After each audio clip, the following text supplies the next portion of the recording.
Le 15 juin dernier, la Finlande a accueilli plus de 2000 personnes venant de 21 pays différents pour une compétition hors norme. En effet, il s'agissait des championnats du monde de Hobby Horse. Pour ceux qui ne savent pas ce que c'est le Hobby Horse, c'est tout simplement de l'équitation mais sans cheval. Ah si, je vous jure que ça existe. À la place du cheval, ils disent ça. Non, vous ne rêvez pas, voici le championnat finlandais de Hobby Horse. Et bonjour à tous et à tous, c'est Tiger, j'espère que vous allez bien. Vous l'aurez donc compris, aujourd'hui on se retrouve pour faire l'inventaire des compétitions les plus farfelues. Oui, j'ai dit farfelu, alors t'as un problème avec ça? Bref, sur ce, je vous laisse donc avec les 8 concours les plus absurdes qui étaient organisés dans l'histoire. On commence donc avec un concours qui a eu lieu cette fois en France, plus précisément dans le Finistère, et vous allez voir qu'on est bien représenté. Ah bah à la Finlande, disons le Hobby Horse, nous on a le lancer de sac de pommes de terre.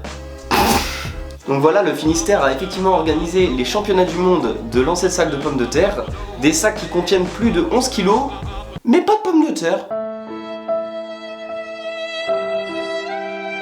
Non, en vrai je peux comprendre parce que c'est vrai que ça fait du gaspillage de lancer des sacs remplis de pommes de terre, surtout 11 kg c'est pas rien. Mais du coup ils ont remplacé les pommes de terre par des copeaux de bois, ce qui veut dire que concrètement le lancer de sac de pommes de terre, bah le nom de la compétition n'a plus aucun sens. Mais bon, ça fait rire la galerie, c'est ce qui compte. L'air de rien on peut se moquer, mais c'est bien organisé puisqu'il y avait même un maîtreur qui était chargé de mesurer la distance à laquelle étaient lancés les sacs. Et d'ailleurs, qui dit premier championnat du monde, dit premier record du monde.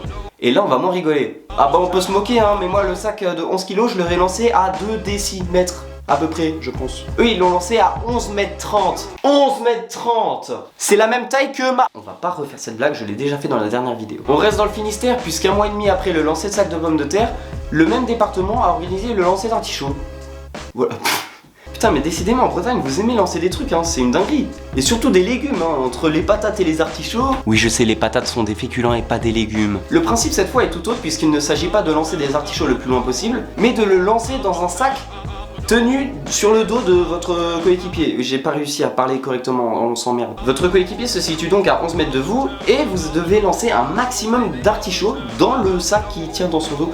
Putain mais vraiment, vous avez pas d'inspi là. Et cette fois-ci on change de pays et on part en Malaisie, donc on change carrément de continent voyez-vous. La Malaisie a donc organisé un concours interdit aux humains, interdit aux chiens, réservé aux chats. Oui, et vous allez voir pourquoi. Tous les chats présents étaient roux et il y a une raison à cela. Oui, vous l'avez peut-être deviné. Il s'agissait d'un concours de sosie de Garfield. Ça me fume parce que vraiment, on en est à un point où pour se divertir, on trouve vraiment n'importe quoi. Par exemple, faire des vidéos sur les concours les plus ridicules qui existaient. Quoi? Alors celui-là, j'avoue que j'ai vraiment premier degré envie de le faire. Vous voyez, quand on est petit, il y a un truc qu'on a tous fait, je pense, c'est prendre une feuille de papier et la plier de façon à faire un avion en papier. Oui, vous voyez où je veux en venir. Et oui, mesdames et messieurs, le club de Mérignac, donc en France, a organisé le premier concours de lancer d'avion en papier. Putain, j'aurais tellement voulu participer. Mais premier degré, je trouve ça trop bien. Genre, ça vous excite pas, vous? L'avion en papier lancé le plus loin par un adulte s'est envolé jusqu'à 47,17 mètres de loin.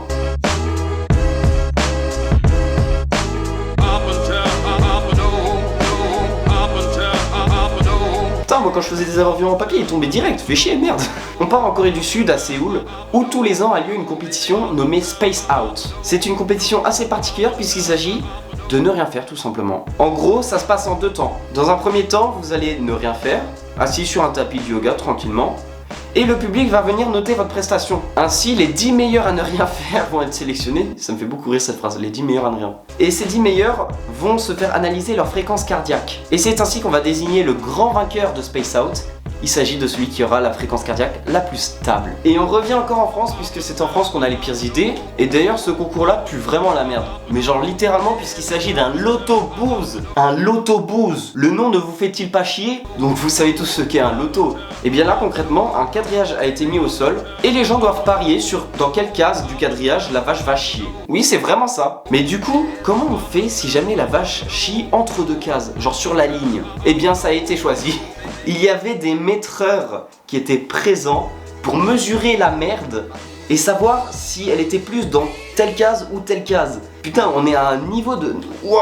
Cette fois-ci, on va près de Nîmes où a eu lieu la course la plus déjantée de l'histoire. Voilà, on a eu le concours des sosies où seuls les chats avaient le droit de participer. Cette fois, aucun être vivant n'avait le droit de participer. C'est bon pour vous? Aucun être vivant n'avait le droit de courir pour cette course. Mais vous vous demandez peut-être alors, c'est une course de quel type de coureur? Des canards en plastique? Bah oui! En gros, ça se passait comme ça, tu mettais 3 € pour acheter un canard en plastique que tu mettais sur la ligne de départ. Et le premier canard en plastique ayant atteint le bout de la rive avait gagné la course tout simplement. Par contre, si je vous dis combien de gens ont payé 3 € pour mettre des canards en plastique sur la ligne de départ, vous ne me croirez jamais. Essayez de deviner. Dites-moi en commentaire quel nombre vous pensez qu'il y avait de canards en plastique sur la ligne de départ. C'était 24 711. 24 711 putain de canards en plastique sur une rivière pour une course. Bah j'espère au moins qu'ils les ont tous ressortis hein. T'imagines après ils coulent tous, t'as les piscines à boules et t'as les piscines de canards en plastique. Voilà, ça c'est la rivière près de Nîmes. Ça me fait mal ce que je vais dire. On est encore en France pour ce concours. Après la course des canards en plastique, voici la course des tracteurs tondeuses. Je crois qu'en France on devait vraiment se faire chier avant d'organiser les JO. Et le pire dans tout ça, c'est que les gens ne se contentaient pas de leurs tracteurs tondeuses. Ils amélioraient les tracteurs tondeuses ma gueule. Ils amélioraient minutieusement leurs tracteurs tondeuses en modifiant le moteur, les roues, etc. Tout ça pour gagner une course de tracteurs tondeuses. J'espère vraiment qu'il y avait 10 000 € à la clé, hein, parce que vraiment... Et voilà mesdames et messieurs, c'est déjà la fin de cette vidéo, j'espère qu'elle vous aura plu. Si c'est le cas, n'hésitez pas à lâcher un pouce bleu et vous abonner pour plus de contenu. Lorsque j'aurai atteint les 100 abonnés, je ferai un marathon des films Ghibli, puis je ferai une vidéo où je parle de tous les films Ghibli, voilà. Je ferai sûrement une tier list, un truc comme ça. Donc n'hésitez pas à vous abonner et on se retrouve dans une prochaine vidéo. Allez, ciao ciao.